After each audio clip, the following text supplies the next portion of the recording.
Salut à tous les amis, on se retrouve chez Live Poker pour l'interview confinée. 5 questions en quelques minutes. Mon premier invité, Julien Martini. Salut Julien.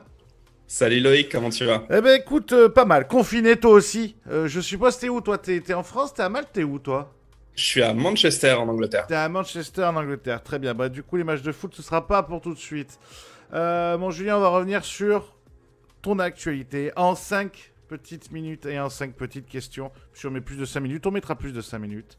Première question, forcément, ça fait maintenant quelques jours qu'on te voit sur Twitch. On n'est pas habitué, c'est un peu une nouvelle expérience. Alors, est-ce que tu peux nous parler des raisons qui t'ont amené sur Twitch? Quelle cause? Et aussi, qu'est-ce que ça fait d'être un Twitcher maintenant? Twitcher. Alors, il y a une dizaine de jours de ça, un des membres du club poker, du forum Club Poker, appelé Salette, est venu me voir avec un projet qui était donc de lever des fonds pour la création d'une cellule psychologique via la Fondation de France. Et donc, il est venu, il a demandé à David Iquitaille, à Romain Lewis, à moi d'être parrain, d'apparaître sur la photo et d'un petit peu promouvoir ça pour vraiment faire passer le mot dans la communauté poker pour lever des fonds. Et donc, je me suis dit, voilà, pourquoi pas commencer à Twitch, ça va plaire aux gens et éventuellement, ils vont donner.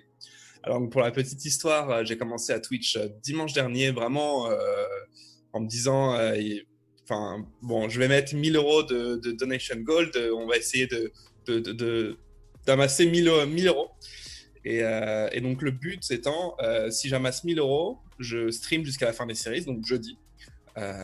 Et on est déjà à 1700 euros, ce qui est vraiment largement au-dessus de mes expériences. Et donc, je suis très fier et j'ai une super communauté avec un super chat. Je prends beaucoup de plaisir à Twitch, même si évidemment, ça me coûte de l'argent pour le moment. Je suis un peu moins concentré sur mes tables et je gagne beaucoup moins, évidemment, de mon côté. Mais vraiment super expérience et je suis très, très heureux de faire partie de ce projet, donc d'aider et aussi d'aider la communauté poker à faire une bonne action.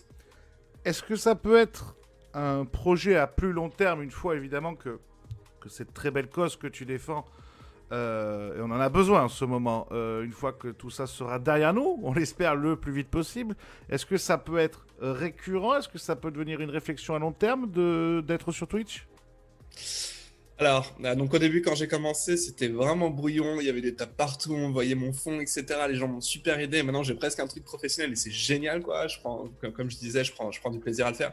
Maintenant, c'est extrêmement fatigant et étonnamment fatigant d'ailleurs. Ça m'épuise vraiment, même si je prends du plaisir à le faire, évidemment. Mais à la fin, quand je finis, quand j'appuie sur le bouton arrêter, je suis mort. Non mais je suis comme toi, moi je le fais une fois par semaine, je suis défoncé. Voilà, c'est beaucoup plus fatigant que les gens pensent. Et également, voilà, mon métier, c'est quand même joueur de poker professionnel. Je ne gagne absolument rien à Twitcher.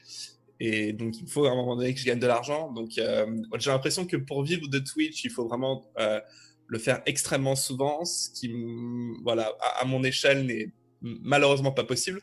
Mais j'aime Twitcher pour un petit peu diffuser. Les gens vraiment prennent du plaisir. Je reçois une tonne de messages en disant qu'ils sont très contents de mes analyses, etc. Donc, je le fais pour les gens avec plaisir, mais je le ferai pas en tant que voix professionnelle, c'est clair. La troisième question, Julien, tu as eu des années avec une image différente, on va dire. Tu as fait une belle performance. Aujourd'hui, tu reviens avec une image un peu neuve. On a l'impression que la communauté t'a redécouvert. Qu'est-ce que tu penses de mon analyse? Non, je pense que je n'ai pas changé. C'est juste que je passe un peu moins de temps à étudier le jeu, à travailler le jeu.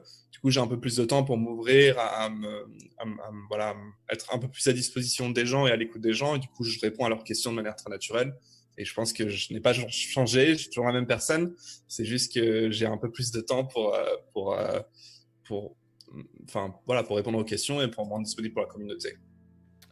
Ma quatrième question, c'est forcément sur ce qui se passe sur le confinement. Qu'est-ce que ça change? Est-ce que tu as l'impression, en tout cas, que pour toi, cette situation inédite, elle change certaines de tes croyances ou de tes perceptions? Et dans ce cas-là, lesquelles? C'est une super question hyper large et je pourrais t'en parler des heures, mais on va essayer de faire ça très très court. Franchement, franchement, t'as quelques minutes. Tu peux prendre le temps. Ok. Bah, c'est enfin, le Covid, bah, déjà, c'est quelque chose qui qui nous est tombé dessus, voilà, comme ça. Je crois que le premier cas est en décembre. On en commence à en parler en février, pardon, en janvier. Début février, tout le monde pensait que c'était encore une petite grippe, quoi. Et là, bim, derrière confinement, arrêt de la société, de l'économie, toutes les boutiques qui ferment, que ça soit aux États-Unis ou dans n'importe quel pays développé, voilà, on arrête le pays, quoi. Et ça remet un petit peu en question éventuellement le système tel qu'il est aujourd'hui. Donc ça, c'est d'un point de vue purement économique.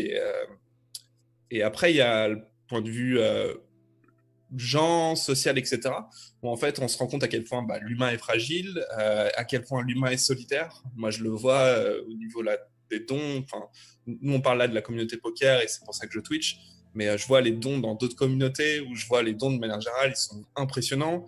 Il y a tous les petits restaurants qui offrent à manger, il y a tout le monde qui offre les services aux gens du milieu hospitalier. Enfin, voilà, moi j'ai vraiment repris foi en l'humain, entre guillemets, et je me dis qu'on est tous en train de vivre la même merde et se battre. Alors, moi personnellement, à mon échelle, je me sens pas du tout touché et j'ai vraiment une chance incroyable, mais personne se plaint de pas gagner un salaire ou pas, voilà. On s'en fout de l'argent et là, le but, c'est de survivre tous ensemble. La plupart des gens ne vont pas mourir du Covid, évidemment. Mais on sent vraiment une émulation entre tous les humains et ça fait chaud au cœur. Enfin, ma dernière question. La situation est particulière, mais il faut aussi parler un peu d'avenir. Alors, c'est quoi les projets d'avenir de Julien Martini? Alors évidemment, c'est en suspens pour le moment parce que mon activité c'était principalement live et notamment Cash Game Live. Donc on est en suspens avec le Covid et c'est pas grave du tout. Je me suis entraîné très très très dur pour les WSOP. Je pense être prêt cette année. Les WSOP n'auront pas lieu. C'est pas grave du tout. Il y en aura un l'an prochain.